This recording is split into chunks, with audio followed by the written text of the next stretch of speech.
मैंने तो बेटे की दुआ मांगी थी। मुझे क्या पता कि तेरी माँ तुझे पैदा करके मेरे सर पे थोप के चली जाएगी। 24 घंटे की जिम्मेदारी और टेंशन है तू मेरे लिए।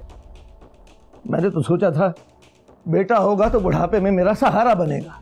अब मैं ये शादी नहीं कर सकती। क्यों नहीं कर सकती? क्योंकि मेरी जिंदगी का बहुत अहम फैसला है और मैं चाहती हूँ मैं ये फैसला खुद करूँ।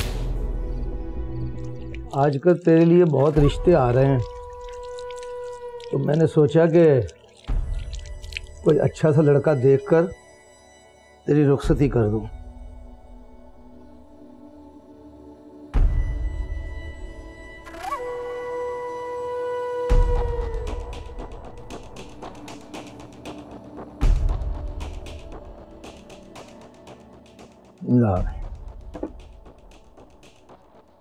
बिस्मिल्लाहिर्रहमानिर्रहीम। अब्बू, लेकिन आपने तो खुद कहा था कि मेरे मास्टर्स के बाद में ही शादी का सोचेंगे। क्या करना है पढ़ के? पढ़ के भी तो हांडी रोटी ही करनी है ना, तो अब कर लो। वो मैं आपकी बेटी हूँ, कोई दुश्मन नहीं जो आप ऐसी बातें कर रहे हैं। और मैंने तो बेटे की दुआ मांगी थी। मुझे क्या पता कि तेरी माँ तुझे पैदा करके मेरे सर पे थोप के चली जाएगी।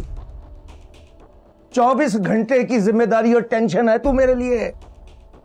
मैंने तो सोचा था बेटा होगा तो बुढ़ापे में मेरा सहारा बनेगा, और कहाँ। लेकिन आपका सारा काम तो मैं भी कर सकती हूँ ना। आप मुझे एक मौका तो दें। हाँ, तुझे मौका दे दूं ताकि बाहर जाके तुझे और पर लग जाए और तू और मेरी जिंदगी अजाब कर दे, जैसे ये मेरा खाना अजाब कर दिया है तूने।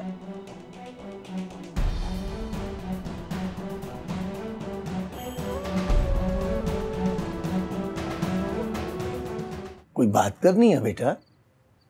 जी हाँ बोलो। अब्बू, मैं बोलो ना बेटा, क्या बात है?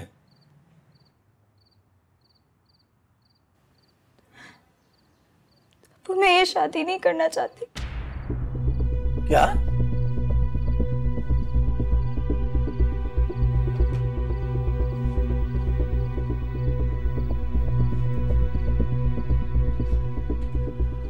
क्या बकवास कर रही है? अब्बू, मैं ये शादी नहीं कर सकती। क्यों नहीं कर सकती? क्योंकि मेरी जिंदगी का बहुत अहम फैसला है और मैं चाहती हूँ मैं ये फैसला खुद करूँ। तेरी ये मजाल कि तुम मुझे जवाब दे। चुप! मैं तेरे सारे लक्षण समझता हूं, इसीलिए तो तुझे इस घर से जल्दी दफा करना चाहता हूं। वो अब एक ही बार मुझे मार क्यों नहीं देते? काश मैं ऐसा कर सकता, काश। पर क्या करूं, नहीं कर सकता, बाप हूं ना। लेकिन तू एक बात कान खोल के सुन ले, तेरी शादी वहीं होगी जहां मैं चाहूंगा और हर हाल में होगी, समझी?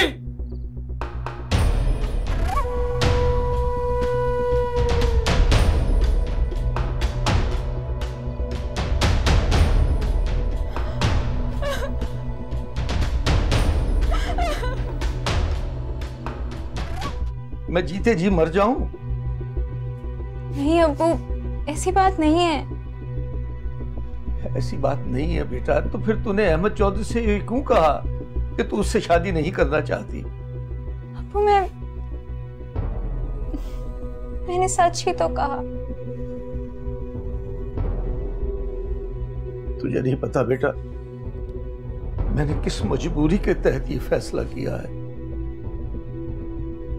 लेकिन अब्बू, ऐसी भी क्या मजबूरी है जिसके लिए आपने मेरी जिंदगी दांव पर लगा दी? नहीं बता सकता बेटा, मैं नहीं बता सकता। अब्बू, आपको खुदा का वास्ता है, आप मुझे तो बताएं, ऐसी क्या मजबूरी है जिसके लिए आपने खुद को भी अजियत में डाला हुआ है और मुझे भी?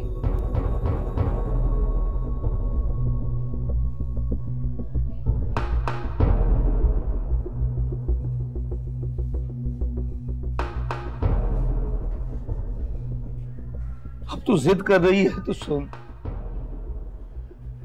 मैंने तेरी माँ के इलाज के लिए अहमद के बाप सरवर चौधरी से 2 लाख रुपए उधार लिए। मुझे क्या पता था कि वो ये रकम उधार नहीं सूद पर दे रहा है। वक्त गुजरने के साथ साथ ये रकम इतनी ज्यादा हो गई कि मैं अपने आप को बेचकर भी उसे अदा नहीं कर सकता था।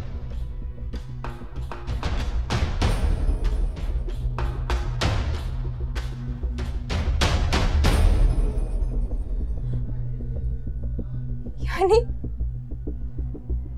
आपने सिर्फ पैसों के एवज अपनी बेटी को ही भेज दिया?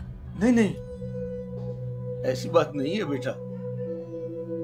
अहमद चौधरी तुमसे मोहब्बत करता है, पसंद करता है तुम्हें, तुमसे शादी करना चाहता है।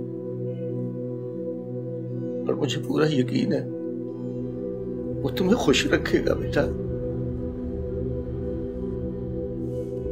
ऐसा नहीं हो सकता अब्बू।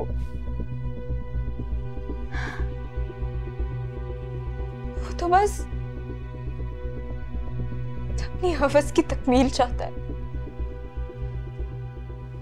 ये तो क्या कर रही है? सच कह रही हूं मैं अब्बू, सच।